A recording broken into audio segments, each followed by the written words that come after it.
भारतीय जनता पक्षाचा नादाला लागलेला माणूस दुसरं काय बोलू शकतो? जे महाराष्ट्राचे शत्रू आहेत असं आम्ही म्हणतो, जे महाराष्ट्राची लूट करतायत त्यांच्या विरुद्ध लढण्यासाठी भाषा हे सुद्धा एक हत्यार आहे.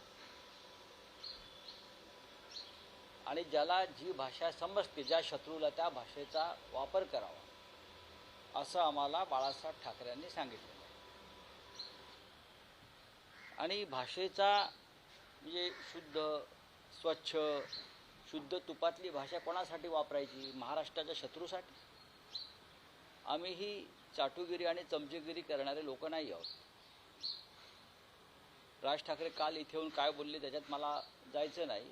निवडणूक आहेत, भारतीय जनता पक्षाचं स्क्रिप्ट आहे, फडणवीसांचं स्क्रिप्ट असेल, बोलावं लागतं.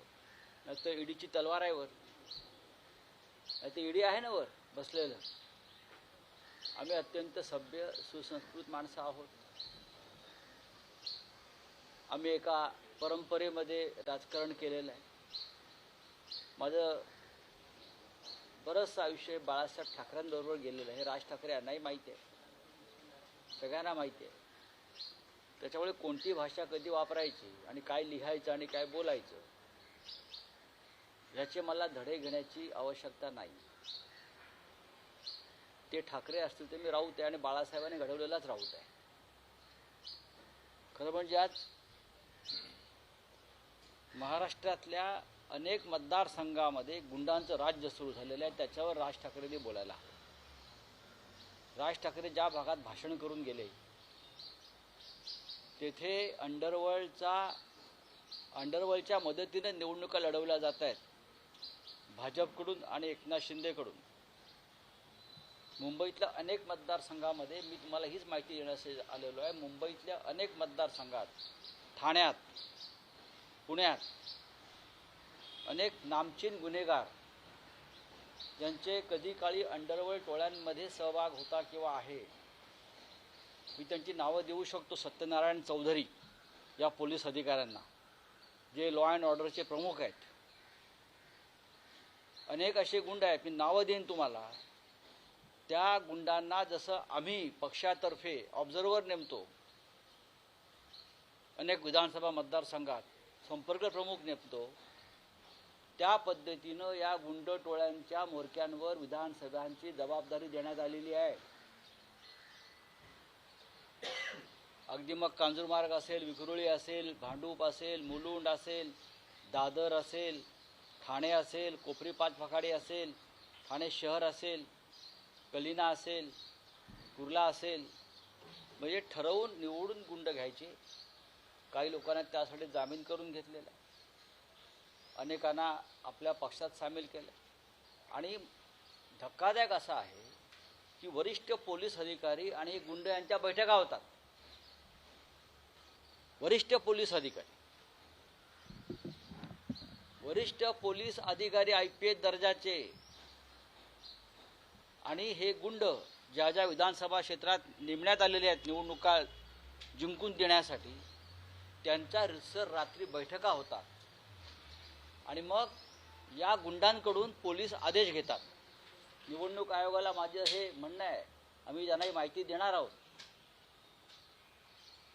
या गुंडांकडून पोलीस माहिती घेतात, आदेश घेतात, आणि मग महाविकास आघाडीला मदत करणारे जे कार्यकर्ते आहेत, ज्यांच्यावर राजकीय गुन्हे आहेत, त्यांना तडीपारा करायच्या, त्यांच्यावर पुन्हा खोटे गुन्हे दाखल करायचे, त्यांच्याकडे पोलिसांना पाठवायचं, त्यांच्या घरी दारी गावाला कुठे आहे त्यांचा शोध घ्यायचा, त्यांना धमक्या द्यायच्या. माझं लॉ अँड ऑर्डर खातं सांभाळणाऱ्या मुंबईतल्या प्रमुख पोलीस अधिकाऱ्यांना माझं आव्हान आहे की तुम्ही एक लक्षात घ्या की सरकार बदलत असतं, सरकार जात येत असतात. गुंडांच्या मदतीनं तुम्ही ज्या कोणाला मदत करू इच्छिता, तुम्ही पोलीस खात्याला कलंक लावताय. मुंबई आणि महाराष्ट्राच्या पोलीस खात्याची तुम्ही बेआबरू करताय. मिस्टर सत्यनारायण चौधरी, आपण लॉ अँड ऑर्डरचे प्रमुख आहात. आपल्या खाली काय जळतंय पहा, मला जास्त बोलायला लावू नका. सरकार बदलतं हे लक्षात घ्या. सरकार बदलणार आहे. आणि या सगळ्याचा हिशोब केला जाईल. जर माझ्याकडे चौधरीने यादी मागितली, सत्यनारायण चौधरीने, त्यांना मी गुंड्यांची यादी मी द्यायला तयार आहे. आणि कोणत्या अधिकाऱ्याबरोबर कोणत्या बैठका आणि काय सूचना वर्षा बंगल्यावरनं येत आहेत गुंडांना मदत करण्यासंदर्भात, हे सत्यनारायण चौधरी इतकं कोणाला माहीत नाही. तुम्ही कोणासाठी काम करताय? मी नावं देऊ का तुम्हाला, मिस्टर चौधरी? आणि मलाही धमक्या देऊ नका, एवढंच मी सांगतोय त्याला. माझा विषय संपलेला नाही. मोदी विधीनंतर या मुंबई महाराष्ट्रात काय चाललंय ते बघा. हे गुंडांचं राज्य आणू इच्छित आहेत. हे गुंडांच्या मदतीने निवडणुका लढवू इच्छित आहेत. लोकसभेला त्यांनी तेच केलं, विधानसभेलाही तेच करतायत. आणि पोलीस जर गुंडांच्या मदतीनं आम्हाला त्रास द्यायचा प्रयत्न करत असतील तर महाविकास आघाडी याची गांभीर्यानं नोंद घेत आहे. हे या सगळ्या पोलीस अधिकाऱ्यांना आम्ही सांगू इच्छितो. मी कधी मला आलेल्या धमक्यांचा बाऊ केला नाही. ना मी ईडीला घाबरत, ना सीबीआयला घाबरत, ना गुंडांना घाबरत.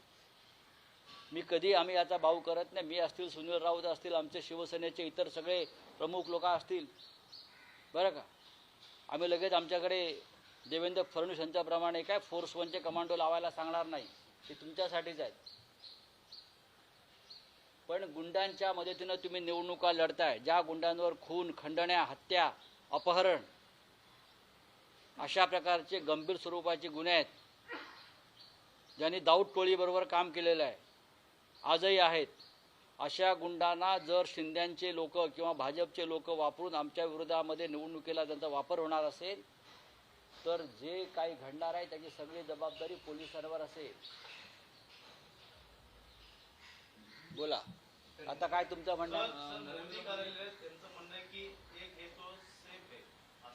मोदींच्या या काळामध्ये कोणीच सेफ नाही. कोण वेगळं करते? महाविकास आघाडी. शिवसेनेतल्या आमच्या सहकार्यांना कोणी वेगळं केलं? मोदींनीच केलं ना.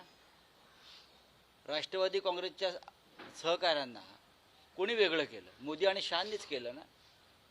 आपण काय बोलतोय हे मोदी आणि शहांनी आधी समजून घ्यावं. शिवसेनेमध्ये आमचे कुटुंब फोडण्याचं काम मोदी आणि शहांनी केलं. कसलं एक आहे तो सेफ आहे? तुम्ही आता सेफ राहा 23 तारखेनंतर, इतकंच मी सांगेन. बोले आपका क्या?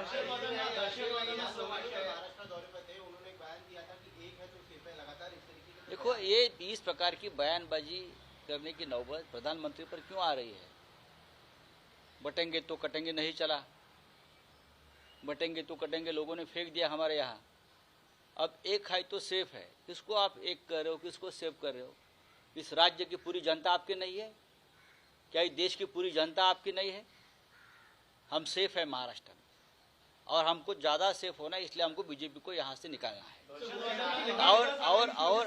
और आप आने से ही महाराष्ट्र में हम अनसेफ हो जाते हैं, क्योंकि हमको मालूम है आप यहाँ आकर लोगों को भड़काएंगे, दंगे के लिए एनकरेज करेंगे, बटेंगे और कटेंगे जैसी घोषणाएं देंगे. जब तक आप यहाँ आते हो तब तक हम अनसेफ है, इसलिए हम इस राज्य से आपको पूरी तरह से बाहर फेंक देंगे.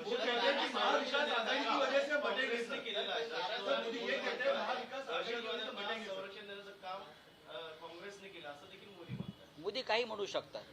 मोदींच्या बोलण्याला आगापिछा नसतो. त्यांनी प्रधानमंत्री म्हणून बोलावं. ते प्रधानमंत्री म्हणून लवाजमा घेऊन येतात. दहशतवाद्यांना संरक्षण देण्याचं काम जर कोणी करत असेल तर ते भारतीय जनता पक्ष, त्यांचं इकडले एकनाथ शिंदेचं सरकार करत आहे. मी मगाशी तुम्हाला सांगितलं ना, सर्व गुंड गोळा केलेले आहेत. गुंड आणि तुरुंगातून सुद्धा त्या विधानसभा क्षेत्रातले जे गुंड आहेत, जे तुरुंगात आहेत, त्यांच्यावर सुद्धा जबाबदाऱ्या देण्यात आलेल्या आहेत. त्यांना आतमध्ये मोबाईल पुरवण्यात आलेले आहेत सगळ्यांना, आणि ते आपापल्या विधानसभा मतदारसंघामध्ये सूचना देत आहेत. नरेंद्र मोदीजी, हे जरा समजून घ्या, तुम्ही या महाराष्ट्राची काय घाण करून ठेवलेली आहे ती. मुख्यमंत्री असतील असं अमित शहाकडून संकेत आलेले आहेत, त्यामुळे आता महायुतीमध्ये बिघाडी होण्याची शक्यता. हा आमचा प्रश्न नाही आहे. मी हे मोदी आता म्हणतायत, मी हे 3 महिन्यापासून सांगतोय की कोणत्याही परिस्थितीमध्ये एकनाथ शिंदे या राज्याचे मुख्यमंत्री होणार नाहीत. कोणत्याही परिस्थिती, कोणती परिस्थिती राहू दे. एकनाथ शिंदे यांचा अवतार कार्य भाजप संपवणार आहे. ती संपवायला सुरुवात झालेली आहे. याचा अर्थ फडणवीस होतील का, तर तेही नाही. मुख्यमंत्री तर महाविकास आघाडीचाच होईल. सर राज ठाकरे ने आप पर टिप्पणी करते हुए कहा है कि महाराष्ट्र की जो राजनीति की जो भाषा है वो एकदम नीचे के दर्जे. जिसको जिस भाषा का इस्तेमाल करना चाहिए वो इस्तेमाल हम करते हैं. अगर महाराष्ट्र कोई लूट रहा है, महाराष्ट्र तोड़ रहा है, महाराष्ट्र के ऊपर हमला हो रहा है, तो ऐसे लोगों से क्या संतों की भाषा करना है. हमने भी बाला साहब ठाकरे के साथ काम किया है, साहब के साथ काम किया, हमको मालूम है किसके लिए किस भाषा का इस्तेमाल करना चाहिए. राज ठाकरे, भारतीय जनता पार्टी, देवेंद्र फडणवीस उनके खासम खास है. जो स्क्रिप्ट वहाँ से लिख कर आता है वो सिर्फ वो पढ़ लेते हैं. उनको क्या मालूम महाराष्ट्र की अस्मिता और स्वाभिमान क्या है. खत्म हो गया सब. हम लोग लड़ेंगे, भाषा हमारा हथियार है और उस हथियार का इस्तेमाल हम जरूर करेंगे. सर, आपने कहा कि इलेक्शन में गुंडों की मदद की जा रही है, वर्षा बगल आपने कहा है कि इलेक्शन में गुंडों की मदद की जा रही है, वर्षा बगल से ऑपरेट किया जा रहा है. क्या विधानसभा क्षेत्र के अनुसार वहाँ के गुंडों के अपॉइंटमेंट हो गए. जैसे हम लोग पार्टी के लोग किसी को अपॉइंट करते हैं, ऑब्जर्वर, विधानसभा प्रमुख, तो ये एक नया शगुफा लाया है एकनाथ शिंदे और बीजेपी के लोगों ने.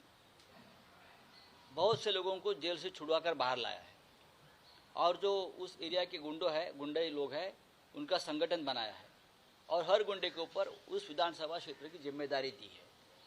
पुलिस के साथ उनकी मीटिंग होती है. बड़े बड़े पुलिस अधिकारी ये गुंडों से सूचना लेते हैं कि क्या करना है, क्या नहीं करना है, आप बताइए. इस प्रकार की गंदगी इस राज्य में हो रही है और मिस्टर प्राइम मिनिस्टर हमारे यहाँ आकर हमें ज्ञान दे रहे हैं. लगभग 60 या 70 विधानसभा क्षेत्र ऐसे है जहाँ गैंग वॉर्स के जो प्रमुख लोग रहे उनके हाथ में सूत्र है चुनाव का और बड़े पुलिस अधिकारी उनसे आदेश लेते हैं, क्योंकि इस प्रकार का आदेश लेने का आदेश वर्षा बंगला से उनको मिल रहा है. यह हमारे चुनाव की हालत है, लोकतंत्र की हालत है. कहाँ है चुनाव आयोग भाई, कहाँ है? चलिए, थँक यू.